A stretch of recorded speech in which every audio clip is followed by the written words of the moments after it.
Every era of F1 has seen a dominant force to rule the regulations and have a definitive face of F1 in their own respective times. Michael Schumacher in the early 2000s with his never back down mentality, then Fernando Alonso after that for toppling the king and having a fearless driving style. After that came the Vettel years where he seemed like a fun guy off the track, but was a cutthroat champion on it, and then was succeeded by the statistical GOAT of F1, Lewis Hamilton, who looked inhuman at some occurrences, before Max Verstappen took his crown and has been the face of F1 ever since.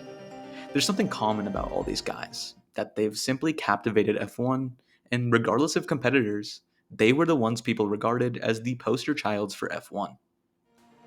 Yes, these guys lost out to others, like Kimi Räikkönen running away with the championship in 2007, or Rosberg stealing a year from Lewis, but on a respect level, none of these guys came close. With the Verstappen era either looking to take a brief pause this year, a new face of the sport is ready to emerge, and there isn't really a clear pick. You'd think it'd be one of the McLaren drivers, whichever takes the crown this year, but it's not that simple. With all the team shenanigans going around, there's no question that regardless of who the winner is this year, the championship will be looked at with an asterisk. It'll definitely not be decisive enough to truly define who the next face of the grid will be.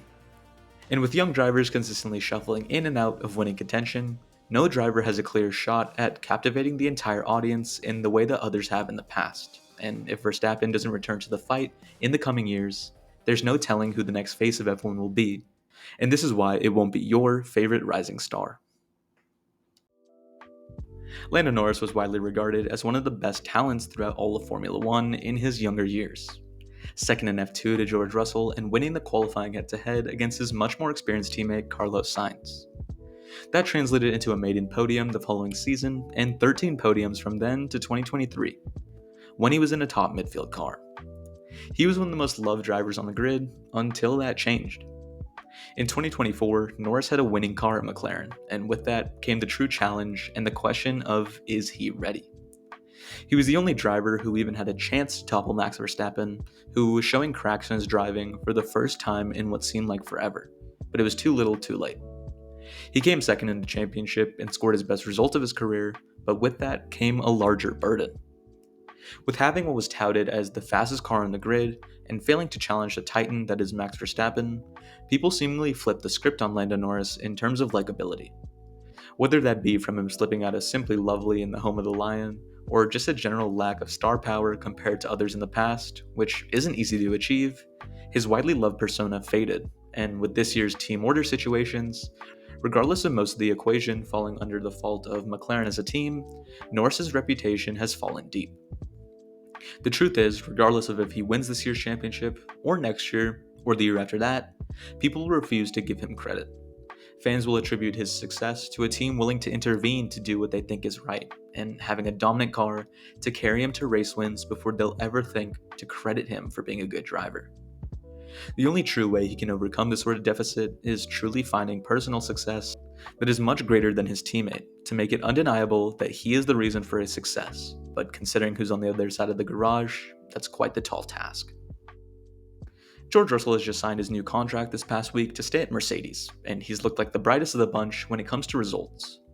He started out at Williams and had that gradual success, scoring that wonder podium at Spa in 2021. With that, he gained the nickname Mr. Saturday for his stellar qualifying performances, consistently outperforming expectations on a one-lap pace.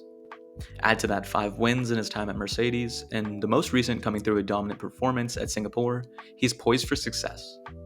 Mercedes is looking to be a top team come the new regulations, and Russell is in that spot to capitalize and dominate the field. But dominance does not necessarily mean he is the face. When you look to guys like Max Verstappen, having a villainous aura, and all the confidence in the world with the results to back it up, or someone like Fernando Alonso, who had no fear when it came to what he said or what he did on the track, George Russell isn't quite the same. He has his playful nature and funny radio messages when he wins, but although it may seem enjoyable to some, it's hated by a lot more people than you would think. Playing into the memes of T-posing or dropping some of the corniest lines known to man, he doesn't carry the same vibe to him that others have in the past. Past faces are guys that you fear to go against, seem non-human at points, and George Russell just isn't there.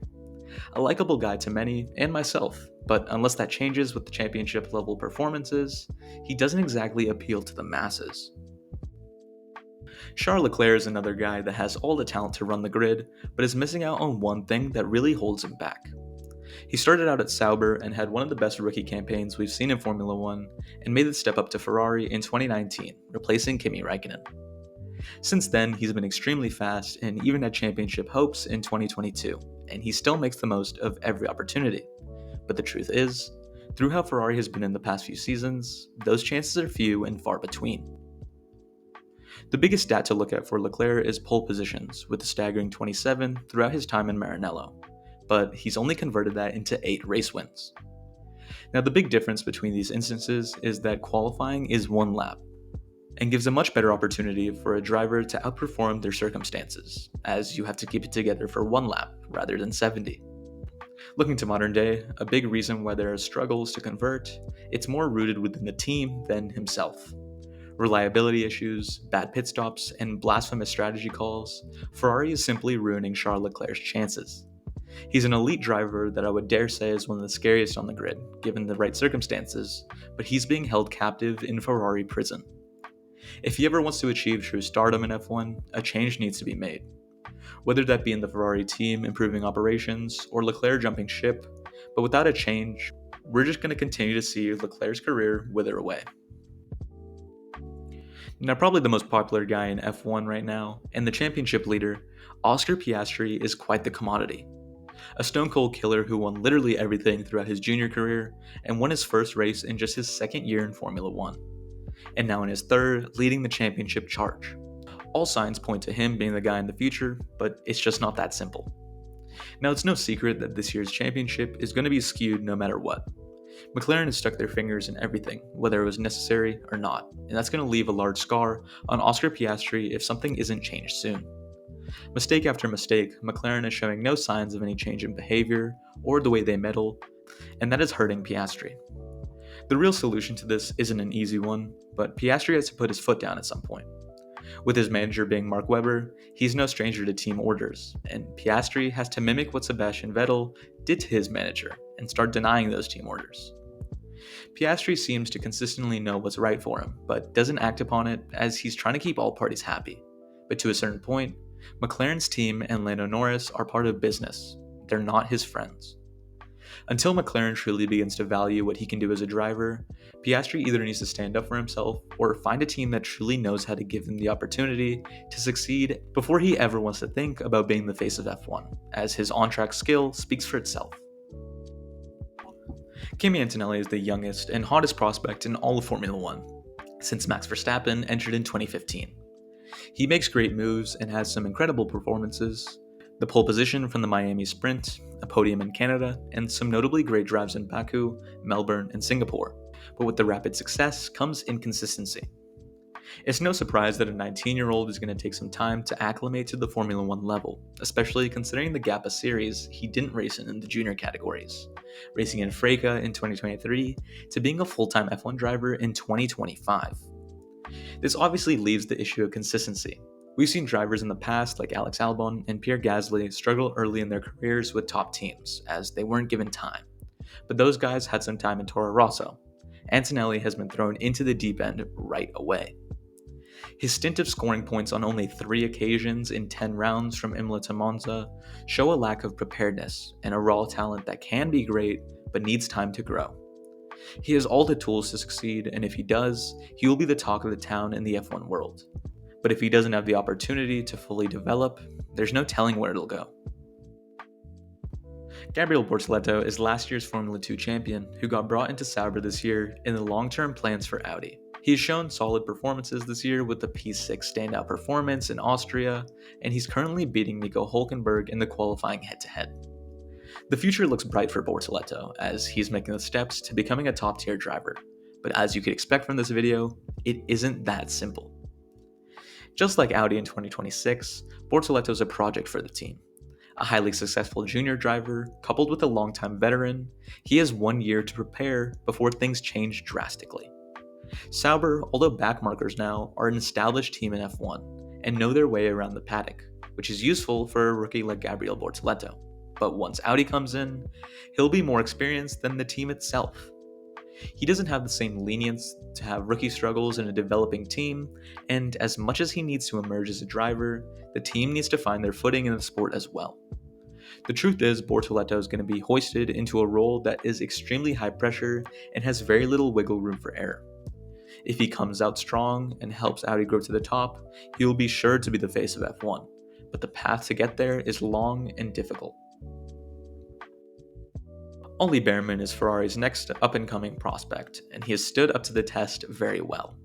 Last season, although not a full-time driver, he had 3 appearances, one for Ferrari, where he scored a P7, and 2 for his current employer, Haas, where he scored a P10 and P12.